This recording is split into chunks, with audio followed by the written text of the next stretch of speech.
Hello students, स्वागत है आपका बायोवेदिक्स में।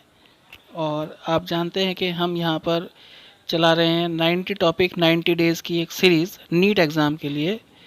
तो बच्चों, उसी सीरीज़ में आज हम टॉपिक नंबर 4 की बात करेंगे, जिसमें हम बात करेंगे some important connecting links between the groups. तो ध्यान से देखिएगा, इम्पोर्टेंट वीडियो है। तो बच्चों, इसमें जो पहले नंबर की कनेक्टिंग लिंक है वो है बैक्टीरिया और फंजाई के बीच में, और इसका नाम है एक्टिनोमाइसिटीज़। और दूसरे नंबर की जो कनेक्टिंग लिंक है बच्चों रेप्टाइल्स और बर्ड्स के बीच में, इसे कहते हैं हम आर्कियोप्टेरिक्स। ये जाना पहचाना है आपका। तीसरे नंबर पर कॉर्डेट और नॉन कॉर्डेट के बीच में जो कनेक्टिंग लिंक है बच्चों वो है बेलेनोग्लोसिस। डायग्राम देख रहे थे आप। फिर कार्टिलेजिनस और बोनी फिश के बीच में जो कनेक्टिंग लिंक है वो है काइमेरा। काइमेरा को रैबिट फिश या रेड फिश भी कहते हैं। और फिर नंबर 5 पर है ब्रायोफाइट्स और टेरिडोफाइट के बीच में जो कनेक्टिंग लिंक है, इसे क्लब मॉस कहते हैं। डायग्राम देख रहे हैं आप। फिर सीलेंट्रेट और प्लेटीहेल्मिन्थ के बीच में कनेक्टिंग लिंक है टीनोफोरा। फिर 7वें नंबर पर है टेरिडोफाइट और जिम्नोस्पर्म के बीच में कनेक्टिंग लिंक साइकस कहते हैं, इसे याद रखिएगा। फिर रेप्टाइल्स और मैमल्स के बीच में जो कनेक्टिंग लिंक है बच्चों उसे कहते हैं एकिडना। एकिडना स्पाइनी एंटीटर कहलाता है। फिर 9th नंबर पर है एनिमल और प्लांट के बीच में जो कनेक्टिंग लिंक है बच्चों उसे कहते हैं हम यूग्लिना। और 10वें नंबर पर है जिम्नोस्पर्म और एंजियोस्पर्म के बीच में जो कनेक्टिंग लिंक है वो है नीटम।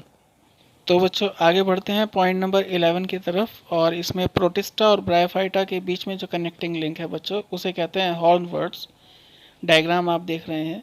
फिर पाइसेस और एम्फीबिया के बीच में जो कनेक्टिंग लिंक है वो है लेटिमेरिया, एक तरह की फिश होती है ये। फिर प्रोटिस्ट और फंजाई के बीच में जो कनेक्टिंग लिंक है बच्चों वो मिक्सोमाइसिटीज है। ये भी एक ग्रुप ऑफ ऑर्गेनिज्म है जो दोनों के कैरेक्टर कैरी करता है।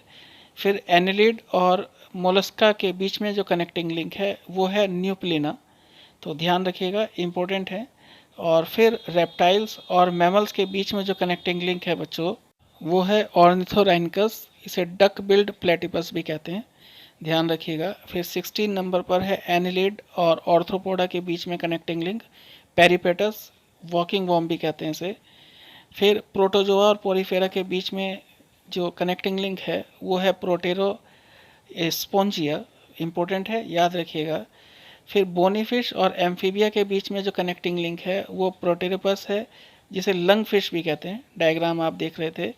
फिर वायरस और बैक्टीरिया के बीच में जो कनेक्टिंग लिंक है वो रिकेट्सिया है। ये डायग्राम है रिकेट्सिया का, देखिएगा। फिर इसी तरह से बच्चों एम्फीबिया और रेप्टाइल्स के बीच में जो कनेक्टिंग लिंक है इसे सिमोरिया भी कहते हैं। तो डायग्राम आप देख रहे हैं, इंपॉर्टेंट है। एम्फीबिया और रेप्टाइल के बीच में जो कनेक्टिंग लिंक है वो है स्फेनोडन। इसे लिविंग फॉसिल लिजार्ड भी कहते हैं। और फिर इकाइनोडर्मेटा और कॉर्डेटा के बीच में जो कनेक्टिंग लिंक है बच्चों वो है टॉर्नेरिया लार्वा। और एनिलिडा और मोलस्का के बीच में जो कनेक्टिंग लिंक है वो है ट्रोकोफोर लार्वा। डायग्राम आप देखिए, इंपॉर्टेंट है ट्रोकोफोर। और फिर इसी तरह से लिविंग और नॉन लिविंग के बीच में जो कनेक्टिंग लिंक है वो वायरस है। और फिर लास्ट में यानी 25 नंबर पे प्रोटोजोआ और मेटाजोआ के बीच में जो कनेक्टिंग लिंक है वो है जीनोटर्बेला। तो ध्यान रखिएगा बच्चों। देखने के लिए धन्यवाद। अगर आपको ये इन्फॉर्मेशन पसंद आई हो तो प्लीज़ इस चैनल को लाइक और शेयर ज़रूर कीजिएगा। और अगर आप इस चैनल पर नए हैं तो प्लीज़ इसे सब्सक्राइब भी कीजिएगा, जिसका नाम है Biovedics. Thank you very much.